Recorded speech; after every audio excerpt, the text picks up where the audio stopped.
Modded.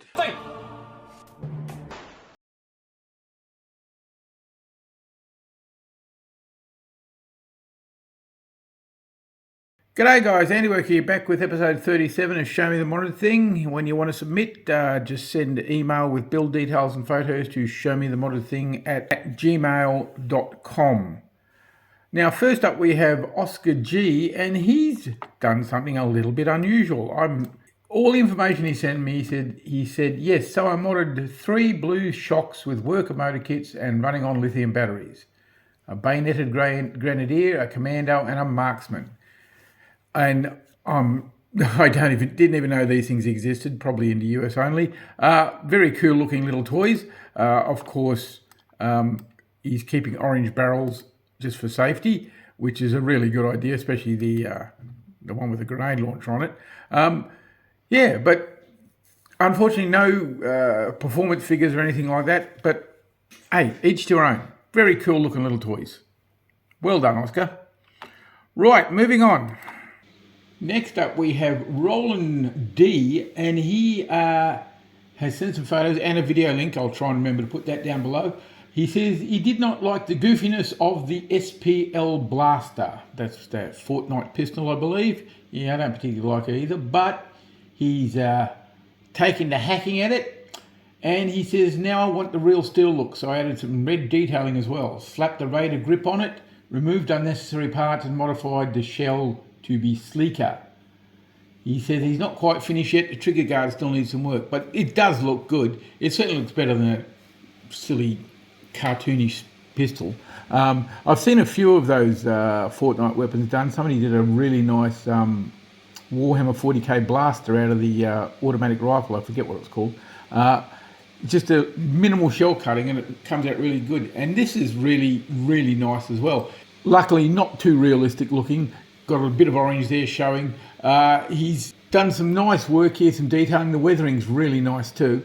And again, a nice, clean, clear paint job and mod. I have no figures on it. I don't know if it's, firing harder or faster or whatever. I believe it's just a Springer with your pullback top. But yeah, another nice effort from Roland. He does really, really good work. Nicely done, mate. Nicely done. Looking forward to the next one. Next up is Ryan M, and I reached out to him because I saw some of his work on Facebook, and he says it's got a custom-made seagull I made for my son. It's got a metal saber plunger, a catch, a Bushnell first strike red dot, and it's running the longest stock spring and barrel and FR scar attachment.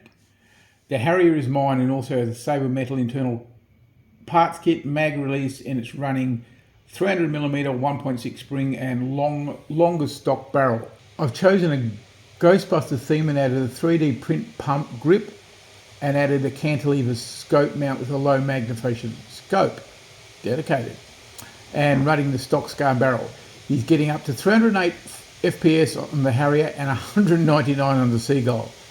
Pretty impressive stuff. Love the paint jobs and the little galaxy on the slide there of the Seagull, and the Harrier is very nice too, and I particularly like the little multicoloured tiger stripes on the bottom of the magazines. Very cool, nice pick out, and overall a nice colour scheme as well. Very safe for playing outdoors, and again, clean, clear, crisp paint. Pretty heavily modified little things. I mean, 199 out of a pistol, that's pretty amazing. And I like all the hazard stripes on the saber and the Ghostbusters theme. Fair enough. You got to find something these days. You can't have them looking like a real blaster here in a world of hurt. But very nicely done again. Yes, looking forward to the next submission. All right, next along is one from Sam N, and this is an exercise in perseverance. He says this is a modified double down. It has been singled as it normally has 2 barrels. I originally wanted to make it a shotgun, but it didn't work out how I wanted it to. So instead of just scrapping the whole idea and maybe using it for their parts, he says, I've upgraded the springs and added a barrel extension from a Leonard Huntsman ambush. It's very janky, but I like it. We've all got blasters like that. I don't have any chrono numbers since I don't own a chronograph. Fair enough. Don't worry about it. And we know it shoots because he's given me a little movie, which I'll stick in here. It works. Yeah, it's jank, but he's made something useful out of something that might have not been useful. And he's got a cute little backup single fire.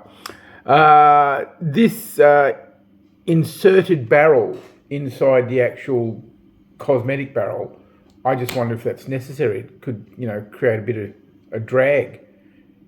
You could possibly do without that. Who knows? But he's got it done. He's got the job done, and he hasn't abandoned it like I have with so many of my projects. Well done, Sam. Well done. Looking forward to the next one. Moving on. Right, now prepare yourself. This is that craziness that is Papa Bludgeon again. Here we have a basic Nerf Jolt. And he says, I decided to enhance my sonic jolt. So I removed the air restrictor. Then I got to thinking about other mods. And we know that's not a good thing when Papa Bludgeon starts thinking. And he says he found a nice cover. And he printed a cover for it. And then he said, I found a few other little bits and pieces to stick on because the cover looked bare. It does look like something like a Glock top slide to me. But I could be completely wrong. I usually am. And then he added 3 Picatinny rails to finish off the mod. So we've got a Sonic Jolt with what looks like a Glock slide with 3 Picatinny rails on. What else craziness could he do to make it look weird? Oh. Yeah. So if I'm looking at this right, we've got a single shot machine pistol type of sidearm. Yeah, he's just not quite in our reality, is he, Papa Bludgeon? Weird looking stuff. I love it. Oh, God, you're crazy. Next! Here we have another regular contributor. This is John T. And he says, this is a recent commission I did for a friend. The Base Blaster is a big power pistol that's functionally almost identical to the Nerf Ultra 2. You mean it doesn't work?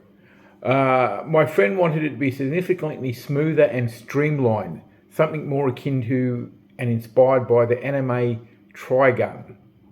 Okie dokie. And he's given us a before picture so we can just compare, and it's a pretty chunky looking thing, like a rotary thread at the rear. Yeah, probably, very obviously a knockoff of the Ultra 2, but they probably made it work better. I like the way it's been just smoothed out either by just putty, I'm guessing, in some cases, or flat sheets. The colour scheme's quite nice and clean too. Personally, I would add a bit more smoke and soot and stuff, but that's an aesthetic thing for each person to decide. It looks kind of cool, actually. I quite like it. I'm going to have to search out one of these and do one of my own. Oh, you're an inspiration, John. You really are. Making my life harder. More and more work.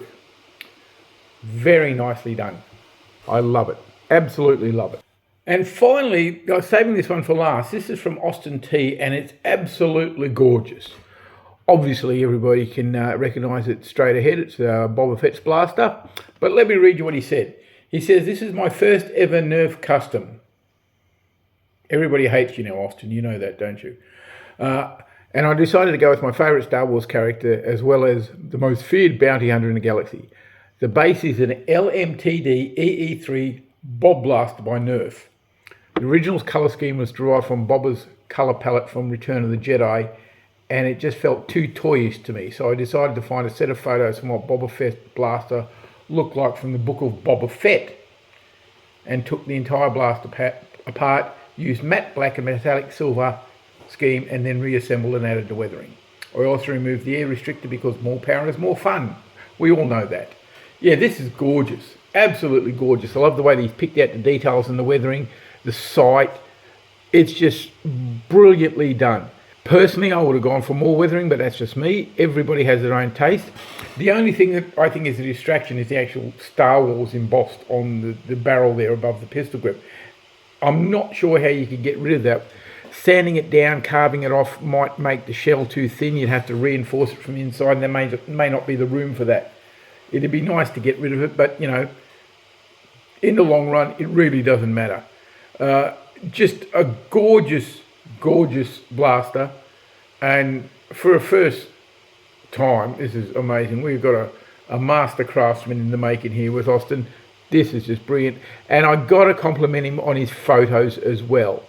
Really nicely set up, good lighting, everything's cool. Okay, so the sheet's got a few creases, big deal. You can see the blaster, that's the important thing. Well done, Austin, very well done. Looking forward to the next one with a little bit of fear, a lot of apprehension, and a great deal of jealousy. Okay, guys, that's it for me today. See you next time. Bye for now.